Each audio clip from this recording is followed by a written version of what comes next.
கர்த்தருடைய நாமம் பரிசுத்தப்படுவதாக. இந்த காலை வேளையிலும் ஒரு தியானத்தை நாம் பார்ப்போம்.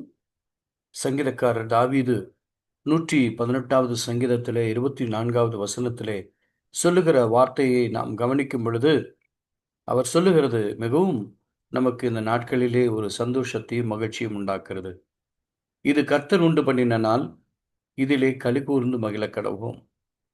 குறிப்பாக ஒவ்வொரு சங்கீதங்களும் ஒவ்வொரு காரியங்களை மையமாகக் கொண்டு எழுதப்படுகிற சங்கீதம். தன்னுடைய வாழ்க்கையிலே நடந்த நன்மைகள், கர்த்தர் எவ்விதமாக என்னை வழிநடத்தினார் என்பதையும் அவர் சங்கீதக்காரர் தாவீது அழகாக பாடியிருக்கிறார். இது இந்த சங்கீதத்திலே ஒரு சிறப்பம்சம் என்னவென்றால், இது ஒரு துதியின் சங்கீதத்தை வெளிப்படுத்துகிறதாய், துதியின் பாடலை வெளிப்படுத்துகிறதாக எழுதப்பட்டிருக்கிற சங்கீதம் தான் 118வது சங்கீதம். இதிலே 24வது வசனத்தை நாம் பார்க்கும் பொழுது, இது கர்த்தர் உண்டு பண்ணின நாள், இதிலே களிகூர்ந்து மகிழக் கடவோம் என்று சொல்லியிருக்கிறார். பிரியமானவர்களே, கர்த்தர் ஒவ்வொரு நாளையும் உண்டாக்கி, அதை நல்லது என்று கண்டு எல்லாவற்றையும் படைத்துவிட்டு 6 நாட்களும் படைத்துவிட்டு, நல்லது, நல்லது, நல்லது என்று கண்டாராம். பிறகு 7வது நாள் ஓய்ந்திருந்தார். இந்த ஓய்ந்திருந்த நாளைத்தான் நாம் இன்றும் நம் மனமகிழ்ச்சி நாளாக கர்த்தருடைய நாமத்திலே நாம் அவருடைய சமூகத்திற்கு வந்து பாடி துதித்து அவருடைய நன்மைகள் கிரியைகளை குறித்து நாம் அவரை மகிமைப்படுத்துகிறோம். இது கர்த்தர் உண்டு பண்ணின நாள். குறிப்பாக வருடத்திலே 365 நாட்களும் கர்த்தர் உண்டு பண்ணின நாள். இந்த 365 நாட்களும் கர்த்தரால் ஆசீர்வதிக்கப்பட்ட நாள். ஒவ்வொரு நாளும் நாம் செய்ய வேண்டிய ஒரு மகத்தான ஒரு காரியம் உண்டு. அவருக்கு பிரியமான காரியம் உண்டு. என்ன செய்ய வேண்டும்? ஒவ்வொரு நாளும் அவருடைய பாதத்திலே வந்து அமர்ந்து நாம் தேவனுடைய மகத்துவங்களையும் கிரியைகளையும் நன்மைகளையும் நினைத்து நாம் அவருக்கு நன்றி சொல்லி நாம் கர்த்தருக்குள் களிகூர்ந்து கொண்டிருக்க வேண்டும். ஆகினால் தான் வேதம் தெளிவாக சொல்லுகிறதை பார்க்கிறோம். சங்கீதக்காரர் தாவீது சொல்லுகிறார் 90:14 நாங்கள் எங்கள் வாழ்நாளெல்லாம் களிகூர்ந்து மகிழும்படி காலையிலே எங்களை உமது கிருபையால் திருப்தியாக்கும். இந்த காலை வேளையிலே நாம் ஒவ்வொரு நாளும், ஆண்டவரே இந்த நாள் நீர் தந்த நாளப்பா, இது ஆசீர்வதிக்கப்பட்ட நாள் என்று சொல்லி அவரை நினைத்து அவர் கொடுத்த இந்த நாளுக்குரிய ஆசீர்வாதங்களை பெற்றுக்கொள்ள அவருடைய பாதப்படியிலே நாம் வந்திருக்கிறோம்.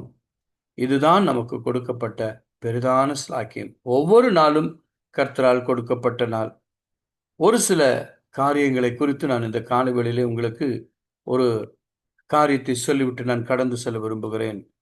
நாம் அறியாத எதிர்காலங்களை குறித்து நமக்குள்ளே ஒரு பயம் ஏற்படும் பொழுது ஒரு மன அழுத்தம் ஏற்படுகிறது.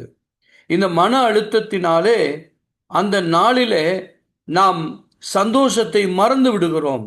சந்தோஷமாக வேதம் சொல்லுகிறது, கர்த்தருக்குள் களிகூர்ந்து மகிழுங்கள் என்று சொல்லப்பட்டிருக்கிறது. இந்த நாள் கர்த்தர் தந்த நாள். ஒவ்வொரு நாளும் நம் காலையிலே எழுந்து அவருடைய கிருபையை பெற்றுக்கொள்கிறது கர்த்தர் தந்த ஒரு புதிய நாள், சந்தோஷமான நாள், மனமகிழ்ச்சி நாள். அப்ப அந்த நாளை நாம் அறியாத எதிர்காலங்களை குறித்து நாம் சிந்திக்க, அதை ஆழத்திலே நாம் கொள்ளும் பொழுது நமக்குள்ளே ஒரு மன அழுத்தம் ஏற்படும் பொழுது, ஐயோ நாளைக்கு என்ன நடக்க போகுதோ, என்ன செய்ய போகிறனோ என்று சொல்லி நாம் அதை சிந்திக்கும் பொழுது அது நமக்குள் ஒரு மன அழுத்தத்தை கொண்டு வரும் பொழுது அந்த நாளுக்குரிய சந்தோஷத்தை நாம் இழந்து விடுகிறோம்.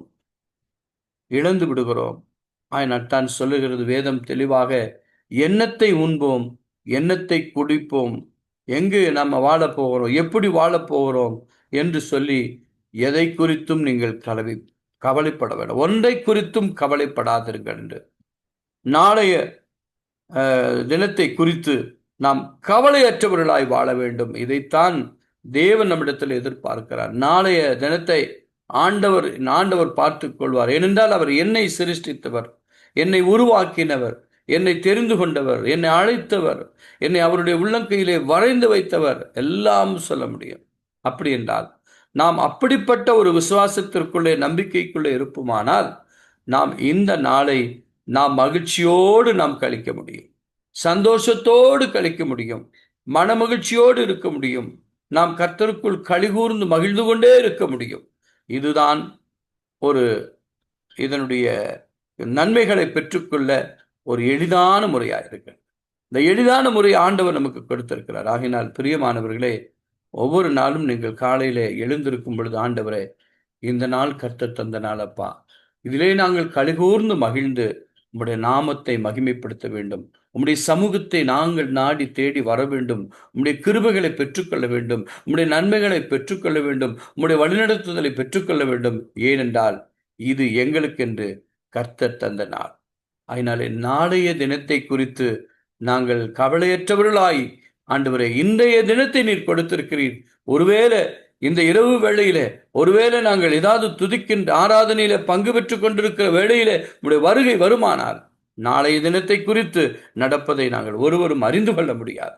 ஆகையினாலே நாங்கள் எதை குறித்தும் கவலைப்படாதபடிக்கு நாங்கள் சந்தோஷமாக ஒவ்வொரு நாளையும், ஆண்டவரே, இந்த நாளை கொடுத்திருக்கீங்கப்பா, சந்தோஷமாய் நான் உம்மிடத்தில் களிகூறுகிறேன் என்று தாவீது தன்னுடைய வாழ்க்கையில எவ்வளவு ஒரு அனுபவத்தோடு இதை சொல்லியிருக்கிறார் பாருங்கள். இது கர்த்தர் உண்டு பண்ணின நாள், இதிலே களிகூர்ந்து மகிழ கடவோம். என் அன்பு தேவனுடைய பிள்ளைகளே, நீங்கள் களிகூர்ந்து மகிழுங்கள்.